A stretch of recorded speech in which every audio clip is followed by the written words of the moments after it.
Okay, today we're going to do meiosis, and more specifically, spermatogenesis and oogenesis.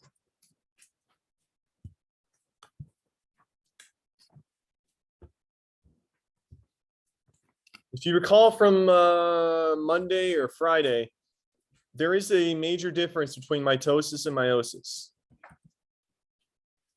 Mitosis is a diploid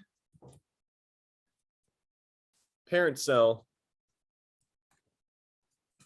divides into two identical daughter cells. This is mainly used for growth,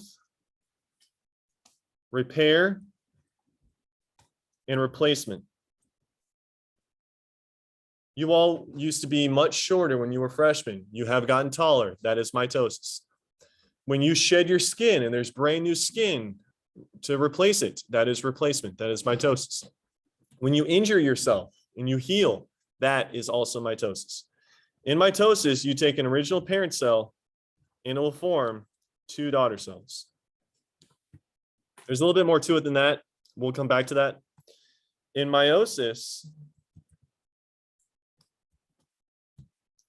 a diploid parent cell, and you guys may have no idea what diploid is. I'll teach you that. A diploid parent cell divides into four unique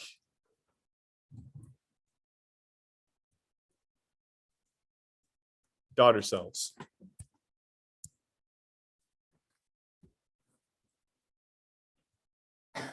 So you have your parent cell, it divides twice. And then the daughter cells divide. And what I'm going to do is I'm just going to kind of give these guys a little bit of pattern just to show you that they're all definitely unique.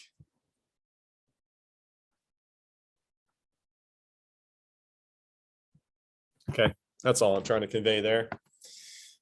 Now, I mentioned this word diploid, and this is where chromosomes is definitely going to come into play. Diploid and haploid, somatic cell, and gamete.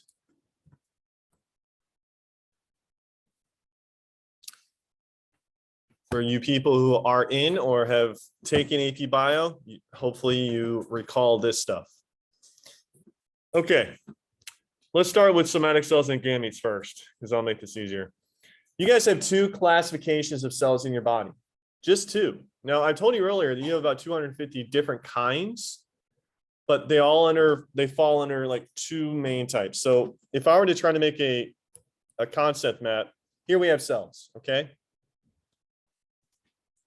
There's two types. There are somatic cells and there are gametes.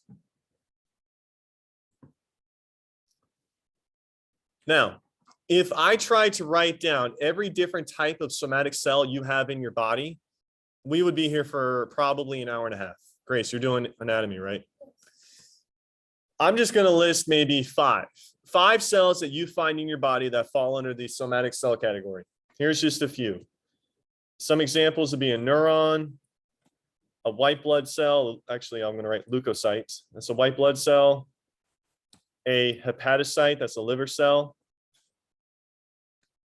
A skeletal muscle fiber. And let's say a squamous cell. Okay, I could go on for an hour and a half. You guys have about 200 to 250 different types of somatic cells. They make up your body. For gametes, there's only two. Sperm and oocyte. What is an oocyte? An egg. So when it comes to somatic cells, here's the deal.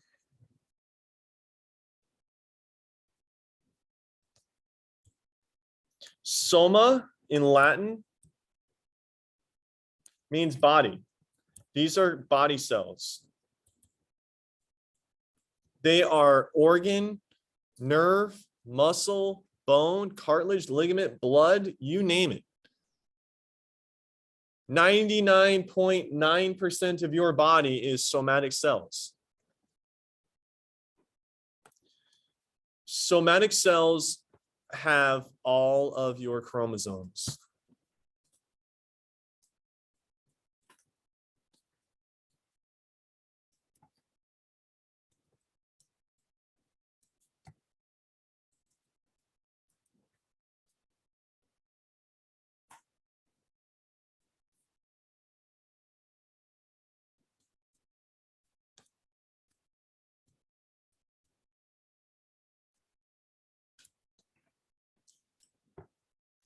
So I like to just kind of draw a little person here.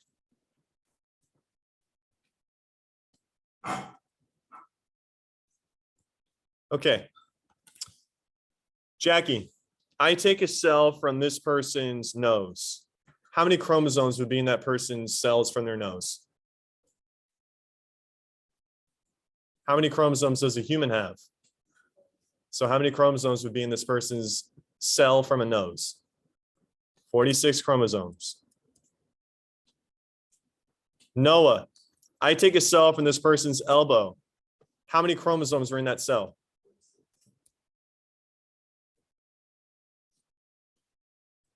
Eva, I take a cell from this person's liver. How many chromosomes are in a liver cell? 46. Hope you guys are getting the idea. Here's one more. Sam, I take a cell from this person's reproductive organs. Now, let me be clear on something. It is a cell that composes the reproductive organ. What or how many cells are in that? Very good. Guys, there is a difference between a factory that makes bread and a factory that is made of bread. There is a difference between an organ that makes sperm and an organ that is, or a cell that is made of sperm, or vice versa. There is a difference. Girls, your uterus, your fallopian tubes, your cervix, all of that is considered a body cell, a somatic cell. Your egg cells are the one exception. Those are your gametes. Guys, your prostate, your vas deferens, your testes, your penis, the bulbourethral gland, all of that, those are made of somatic cells. The only cells that are not somatic in a male is a sperm, period. It's pretty easy to remember. Girls, everything is a body cell except an egg cell. Boys, everything is a body cell except a sperm cell. Everything. Now, these cells they have all of your chromosomes. This is known as being diploid. The symbol for diploid is 2N. The definition of diploid means two chromosomes in a set.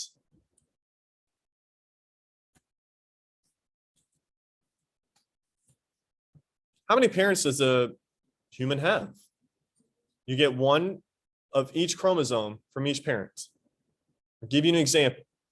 If we have 46 chromosomes, how many pairs is that? 23. When your father's sperm fertilizes your mother's egg, some people call that the miracle of life, other people call that fertilization, other people call that conception. Your father donates 23 chromosomes to this future person. Your mother donates 23 chromosomes to this future person. The chromosomes that your mother has will pair up with the chromosomes that your father has. So let's talk about your first chromosome pair. You inherit chromosome number 1 from dad. We're going to call this chromosome number 1. On this chromosome, I'm just kind of making this up as I go as far as what's going to be on here. What I'm telling you is true, but what I'm going to say is in this chromosome, I'm just kind of making up. Let's say that this chromosome has hair color, eye color, and skin color, okay? Let's hypothetically say that when you inherit chromosome number 1 from your father, it has the genes for your hair color, your eye color, and your skin color. Which chromosome from your mother is going to pair up with chromosome number 1 from your father? Chromosome number 1 from your mother. This chromosome is also chromosome 1, but on your mom's behalf. And this also has hair color, eye color, and skin color. For those of you that have taken AP Bio, what is it called where chromosomes pair up together because they have the same traits, the same size, the same banding patterns, all that? Grace? These are called homologous pairs. What does homo mean? The same. When you are formed, the second that the zygote that became you guys was made, chromosomes 1 through 23 from your mom and chromosome 1 through 23 from your dad paired up. All of them paired up. And we have 23 pairs from your first pair to your last pair. And your last pair is always your sex pair. I'll get to that a little later. So in a human, and I'm actually going to draw this, okay? I'm crazy like this. There is an image called a karyotype. A karyotype is a visual representation of someone's chromosomes. Here's what a human's karyotype looks like. I'm going to write this because I'm crazy. Chromosome pair 1, 2, 3, 4, 5, 6, 7, 8, 9, 10, 11, 12, 13, 14, 15, 16, 17, 18. How many pairs do humans have? That's right. 23, 19, 20, 21, 22. Right now, these chromosomes look all fine. How many chromosomes are there in each set? 2. So we call that a pair. And then finally, you have the 23rd pair. If you have 2 chromosomes that are the same size, that is XX. That's a little girl. On the other hand, if you have one where one chromosome is huge and the other one is really small, that's XY. That's a little boy. This is called a karyotype. There are 2 chromosomes per pair, 23 pairs. This is known as being diploid, okay? But now, let me tell you what haploid is. Haploid is 1 chromosome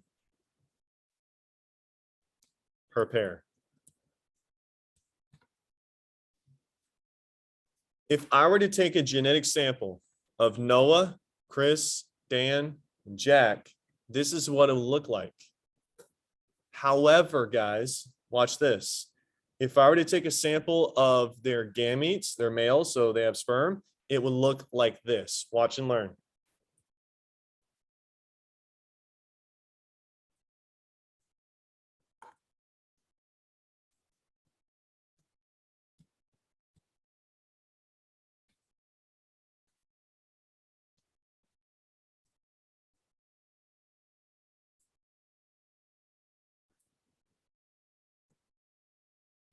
Now, here's the cool part. Which parent determines the gender? The father. Which sex chromosome is the sperm cell going to have? Flip a coin. Who knows? I don't know. We don't know. Flip a coin. So let's say if I take one sperm cell from these boys, we do a DNA test. What gender would that sperm cell result in? That would be a girl. On the other hand, if this one was the one that left over, that would be a boy. This is what a karyotype would look like of a sperm or an egg. And actually, this would always be an egg because girls, no matter what sex chromosome will you pass on, you're always going to pass on an X. This is haploid. And by the way, the symbol for haploid is just in.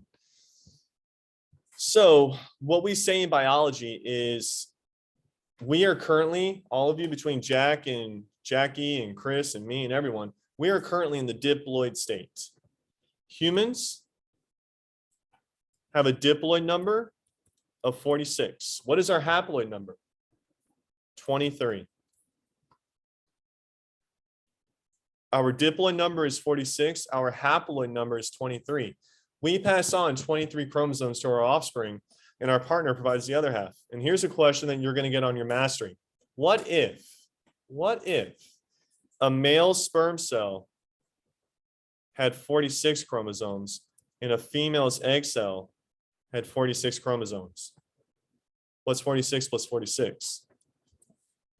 92. Is that what humans are supposed to have? Absolutely not.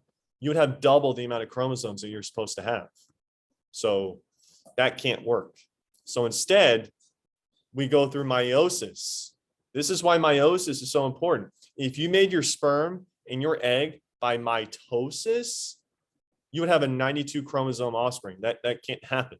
So we make our sperm and our egg by meiosis, so it's half the amount. 23, 23. That results in 46, and that's what it should be. Here's just a little fun fact, guys, so if you can do your mental math. I personally suck at mental math, so you probably get it for me. A dog has a diploid number of 78. So in case your brain tried to lead you down the path that the more chromosomes you have, the more evolved you are, I don't know. I don't think so. I've seen my dog lick his own butt. Although they have trained us to pick up their poop, so maybe they are smarter than us. If a dog's diploid number is 78, what is his haploid number? 39. So a dog egg cell and a dog sperm cell have 39 chromosomes each. Okay, just a little fun fact. Now, the next thing, you keep hearing me say chromosome, chromosome, chromosome. What the heck is a chromosome?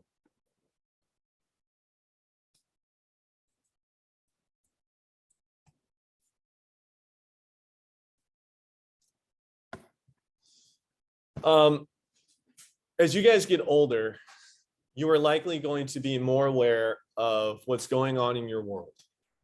When you're in high school, you don't often watch the news, you read up a current event, see what's going on in your city. As you get older, you kind of want to know these sorts of things. And you may or may not have been hearing what happened lately. You know, there was a woman that wanted to be in the Supreme Court. And in order to be on the Supreme Court, you have to be approved by the United States Senate. There's 50 or 100 senators, and majority wins. Well, one of the senators asked this Supreme Court nominee, what's the definition of woman? You guys hear about this story? Okay. Well, it really, honestly, according to the laws in our country, it does depend on under what context you're asking. And I'll give you, for instance, what defines an adult? Legally, it's 18. But biologically, when are you fully grown? About 24 to 25 years old. There's a difference. Humans make laws, and then nature, you have the law of nature. So biologically, a female has 2 X chromosomes. There are some exceptions. I mentioned to you my Aunt Diane. She had Turner syndrome. She had 1 X chromosome in every cell when she's supposed to have 2. There are some exceptions. She was my Aunt Diane. She was female, all that stuff. But whatever politicians and lawmakers decide to make something, that's what we have to live with because we vote for them to represent us. So you have to ask, under what context are you asking me? Biology or legally? It's just like, what's an adult? Okay. Well, sometimes I personally like to poke the bear, and you see people having these conversations, and something that I want you guys to never fall into is to be a parrot. What does a parrot do? It repeats what it hears. And that's it. It doesn't think. A parrot doesn't know it's saying, Polly, I want a cracker. It doesn't know it's saying that. It just repeats it. You can have a parrot in your bedroom and teach it to say profanity, and it will say profanity, not knowing what it means. So what I'm getting at is, I was just being a biology guy. I was asking a friend of mine who was really enveloped in all this political mumbo jumbo. And he was telling me, what's a female? I go, well, biologically or legally. I'm not a lawyer. I'm not sure what the legal definition is, but biology is pretty simple. I said, well, you tell me. This is your argument. Can you tell me what you say about a female is biologically? He was, yeah, 2 X chromosomes. Okay. What's a chromosome? He's like, I don't know. So you're telling me there's 2 X chromosome, but you can't tell me what a chromosome is? Your argument kind of falls apart. So I just try to kind of I wanted to show him he doesn't know as much as he thinks he knows, because he was being a parent, just saying what he heard back. My students will be free thinkers, and you guys can think for yourselves. And I want you to have the facts if you want to put up an argument. Well, I don't care what stance your argument is. Just make sure that you're informed and educated. So in that context, I want you to know what a chromosome is, all right? A chromosome is a condensed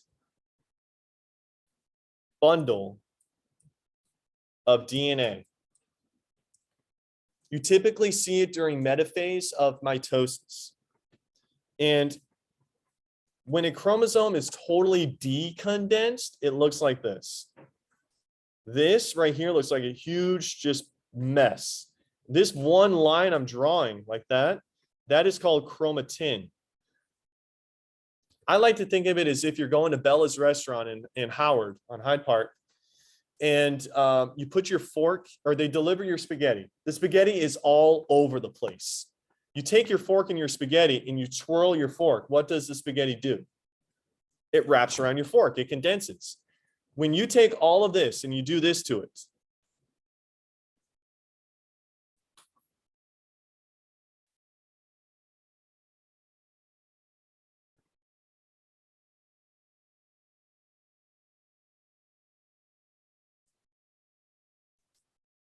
this is a chromosome.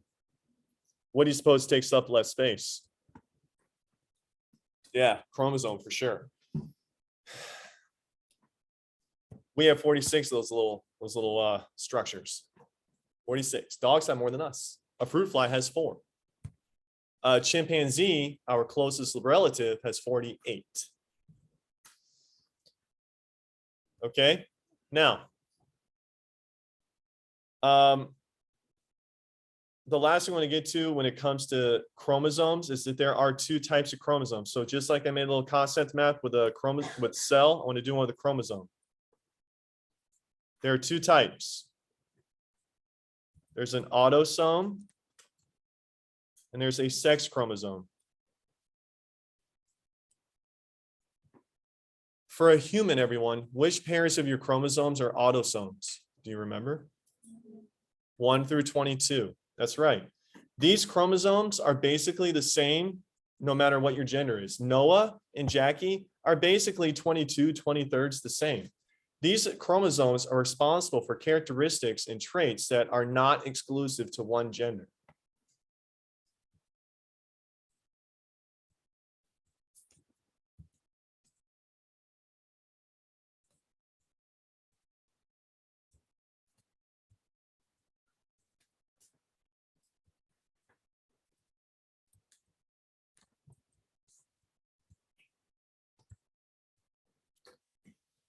Noah has 2 eyes in his face. Jackie does too.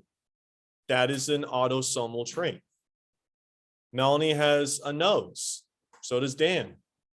That is obviously not exclusive to one sex or the other. Sex chromosomes is different. These traits are unique to a gender or a sex. Responsible for characteristics or traits exclusive to a sex. The boys in here can produce sperm. That's because of the Y chromosome. The girls have egg cells and a uterus and fallopian tubes, and when they're pregnant, they can produce breast milk. That is the XX chromosomes. So those are different. And as several of you said, for humans, your autosomes are going to be pairs 1 through 22. For humans, for the sex pair, that's your 23rd pair, your last and final pair. And so we're about to move on to the creation of sperm and egg, and I have one last question for you. Earlier, I asked several of you, if I take an elbow cell, a skin cell, a nose cell, a cell from your uterus, you all said that those have all your chromosomes. So I want to make sure you all understand something. If I took a cell from Alyssa's cheek, she's female, would her sex chromosomes be in a chromosome in her cheek? Now hold on. About 10 minutes ago, you guys told me that this, and this, and this, and here, and even your sex organs, they have all your chromosomes. Now you're telling me they don't? So Grace, does her cheek cell have 2 X chromosomes in it? Yes. Does Chris's cheek cells have an X and a Y in it? Yes. Your body cells have all of your chromosomes, everything, including your sex chromosomes. How many sex chromosomes do each of your egg cells have, ladies? How many sex chromosomes does each individual egg cell have? So you're telling me that you will pass on 2 X chromosomes to your offspring? 1. How many X chromosomes will you pass on to your offspring, Grace? 1. Every egg cell has 1 X chromosome. Gentlemen, Jack, how many sex chromosomes are in each individual sperm cell? 1. 50% chance it is an X, 50% chance it is a Y. All right, let's get to meiosis now. More specifically, there are 2 types of meiosis, everyone. There is spermatogenesis, and there is oogenesis. What does genesis mean? Creation. Guess what spermatogenesis means? Creation of sperm. How about oogenesis? Creation of eggs. Okay, let's get a few things understood. I'm sure you already know this, but just want to make sure. Where does spermatogenesis happen? Testes. Where does oogenesis happen? Ovaries. When does spermatogenesis begin in a male's life? Puberty, probably about 6th or 7th grade. When does it begin in a female's life? Pre-birth. Okay, and I have one extra for the guys. Why is it external? Why are the males why are the males gonads? The male's gonads are testes, the female's gonads are ovaries. Why are the male gonads outside the body? Temperature is right, Sam. Is sperm production ideal for temperatures equal to, more than, or less than body temperature? Less than. Body temp is too warm.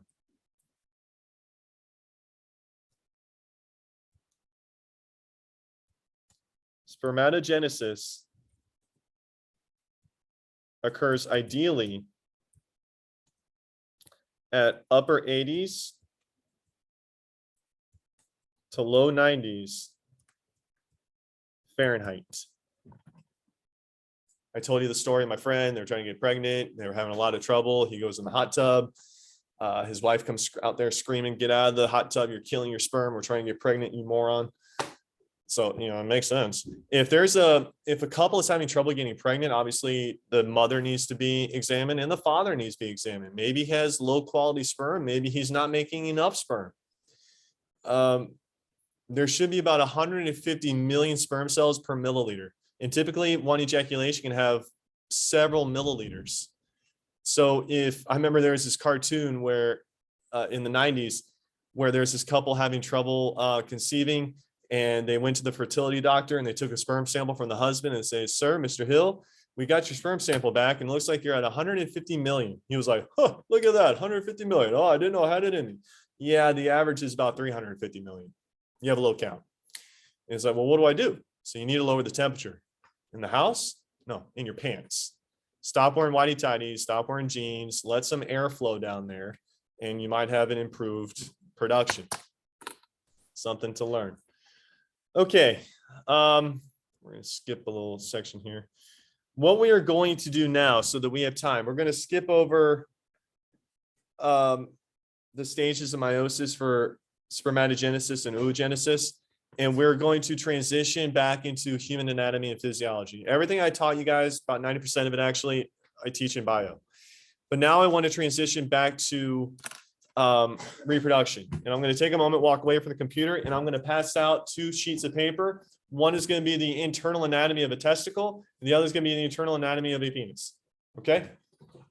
A lot of this is on your mastering this week, so it's definitely a need to know topic. Chris, can you count 8 from that, please?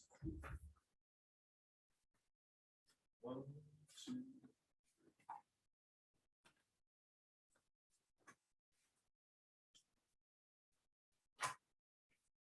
Thank you. Try to take one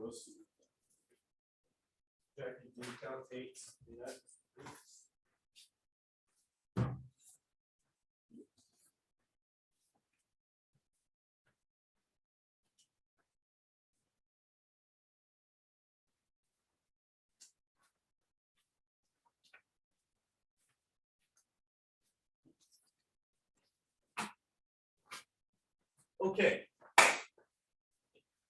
I would like you guys to have the diagram with the anatomy of a testy first. Again, we're try to be chivalrous, ladies first, but because the OBGYN is coming in here on Friday, I like to do the female tomorrow, so it's fresh in your minds. All right, what you're going to be looking at first is the testy. This is it. Now, you do not need to know all of it, but there are some parts that are definitely important to know. This is what the internal anatomy looks like.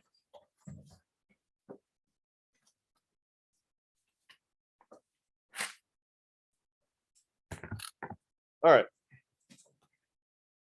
Let's start where sperm is made, like the actual place. The nickname of these is called Sperm Gardens. It is not a theme park.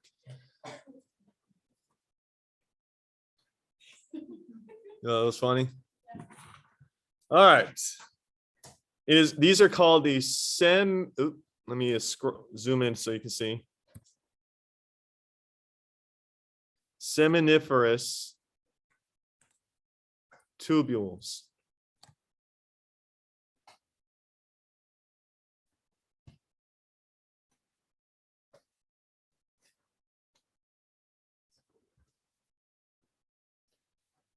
All right, this is pretty simple, guys. If you want to write somewhere on the side, this is where spermatogenesis occurs.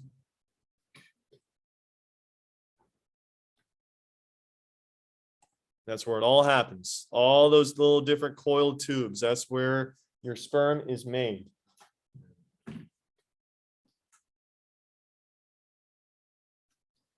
Next one is the straight tubule.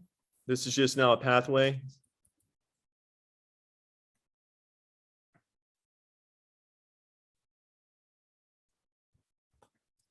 So you start here.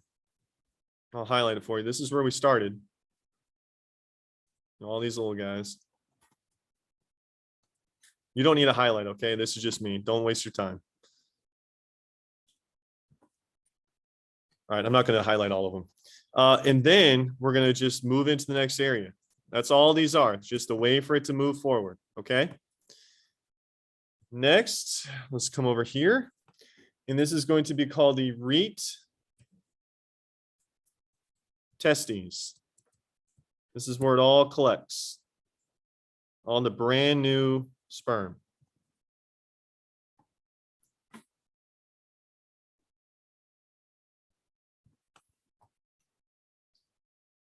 Next, we have the efferent ductule. It's just moving forward. That's all it is. One way, just moving forward. And now I think you might be able to know what this part is. This is not actually your testy anymore. If you really want to know your testy, everything I'm circling in green, that's your testy. So what's all this really coiled up tube? That's the epididymis. That's right, but hold on. Don't just write epididymis. This is the head of the epididymis.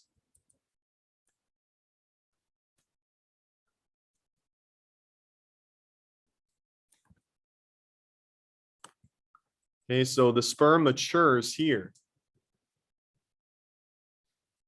And if you just follow my highlighter, the direction I'm moving down.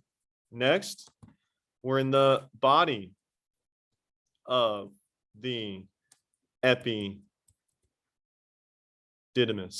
And I'm just following the path of sperm. That's all we're doing.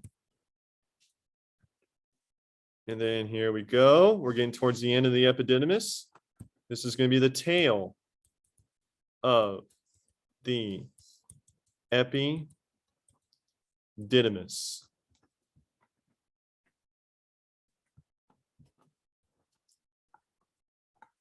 Okay, I'm still following the path of sperm with my yellow highlighter. Coming up here, and here we go. We're going up. What is this? Very good. This is the Vas Deferens. Now, on your mastering, I think they call it the Ductus deferens. It's the same thing.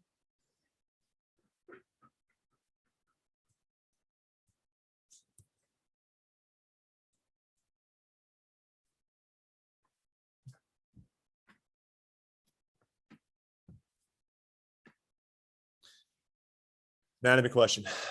Where does the Vas deferens take the sperm? Very good. Takes it to the prostate. Right now, you technically, by definition, don't have semen yet. Semen is a combination of everything. Right now, you just have sperm, and that's it. That's why if you got a vasectomy, a male will still ejaculate. There just won't be any sperm in the ejaculate. So no reproductive cells. Hopefully, the reason why someone wants to get a vasectomy is no more babies. Okay. I don't think you really need to know these things down here. Pretty sure you don't. Nah, we don't need to worry about those. We just need to worry about the path of sperm, okay? That's all I'm really worried about. There is something I would like to add, though. So if you have a red and a blue, that would be great. If you don't, try to improvise here. I want to make something very clear, especially to the men in this room. If any of you have to go through a vasectomy later in your life, what else do your testes produce besides sperm? Testosterone. Now, your sperm moves through your vas deferens. How does the testosterone move through and leave your testes and go throughout your body? Blood. Your testes are also endocrine glands, and hormones are traveled through your blood. So here's something very important to know. This might make you feel a little relieved. When a man gets a vasectomy, it does not cut off the flow of testosterone because there's still blood flow. So there's two types of blood vessels here. What do we call the red colored blood vessels that deliver oxygen to an organ? These are going to be called testicular arteries.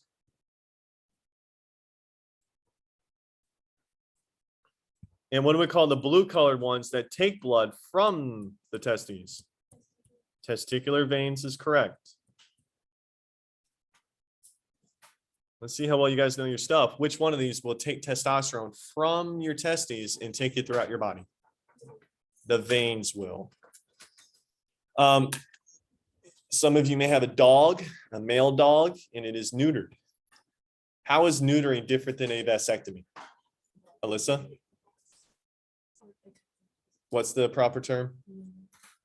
You remove the what? You remove the testes.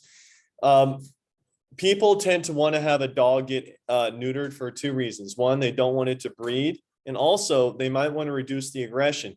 What hormone tends to make some guys really aggressive? Testosterone. If you remove a dog's testes, the idea is he'll become calmer. There won't be as much testosterone. And so there's not going to be as much aggression. Guys can still have your aggression and your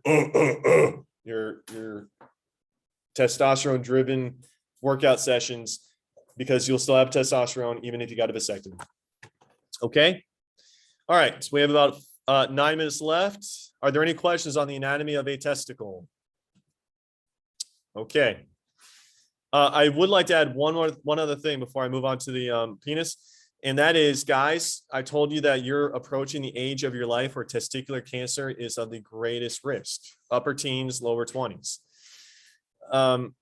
If you're doing a self-exam and you feel something that may be abnormal, you don't necessarily have to freak out. It just might be your epididymis that you're feeling.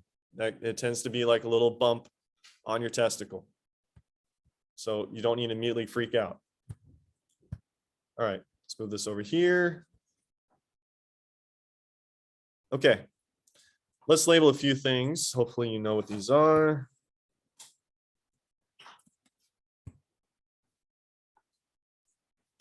All right, let's label some things that you should already know. Let's do non-reproductive anatomy.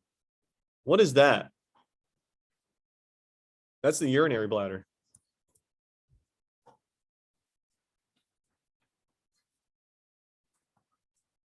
What are the two tubes that are leading to the urinary bladder? Ureters. Where do they come from? Okay. Now, What is that? Testes. What is that? Very good. Epididymis. What is this? Vas deferens or ductus deferens. When you're looking at your mastering, don't freak out when you see ductus is the same thing. You'll be sitting at your home doing your mastering. Oh yeah, he says the same thing. Keep that in mind. Okay, next, what is this? Seminal vesicle. You have two of them.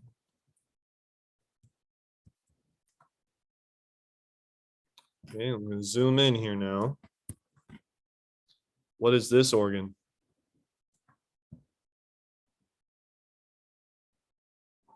Prostate.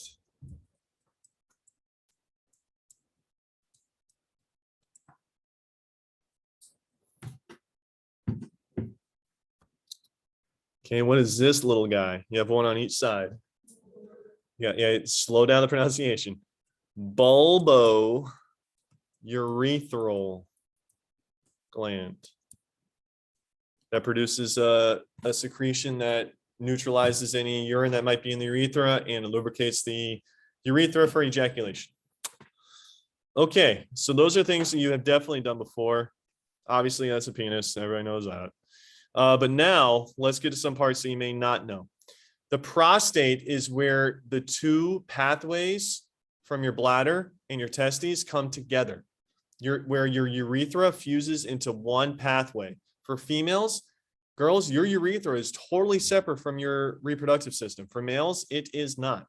So I want to add a little definition here of the prostate. Not so much a definition, but description. This is where the urinary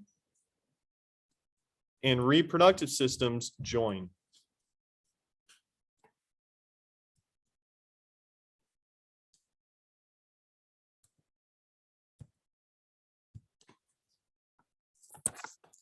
It happens in the prostate. Okay, here we go. This bracket, this is the part of the male penis is actually in the body, not the part that projects out from the body. This is called the root of the penis. This is in the skin, or like not in the skin, but this is in the body. This is in the pelvis. Next, we have the body of penis. This is actually outside the body. This is what you can actually see. So this is external.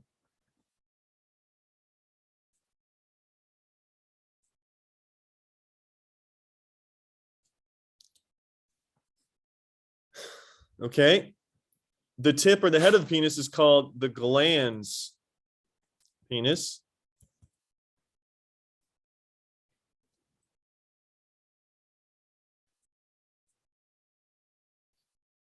See, the part of the penis that's below or within the body, the part of the penis that's out of the body, and then the end of the penis. All males are born with a covering of the glans penis, and this is called a prepuce, or you could just call it foreskin. 60% of American males have this surgically removed on the day that they're born. It's originally started out as like a religious ceremony, like a little ritual, and then just many cultures just kind of adopted it. And the majority of American males are born, when they're born, they have this done.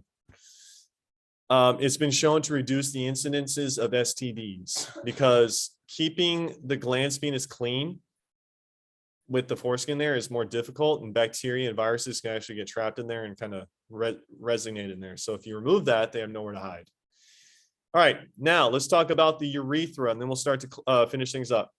This part of the urethra that's actually within your prostate is called the prostatic urethra.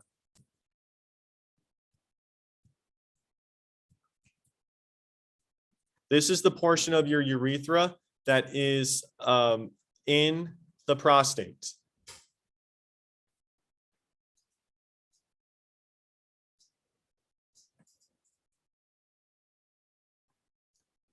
Next, we have the intermediate urethra.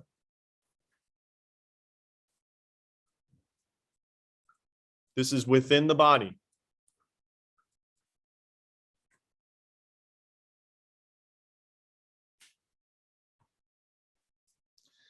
Next, the portion of your urethra that is in the part of the penis that is out of the body is called the spongy urethra. It's called spongy because the penis has spongy tissue or erectile tissue. Just like a sponge can fill up with water, the penis can fill up with blood, and that's what causes an erection. We'll get to that tomorrow. And then the very, very end, the very opening of it, you can just write that here. This is the external urethral orifice. And I believe we have covered it all, guys. Perfect timing. Okay, tomorrow we'll tie up some loose ends when it comes to the male anatomy, and we'll get into the female anatomy.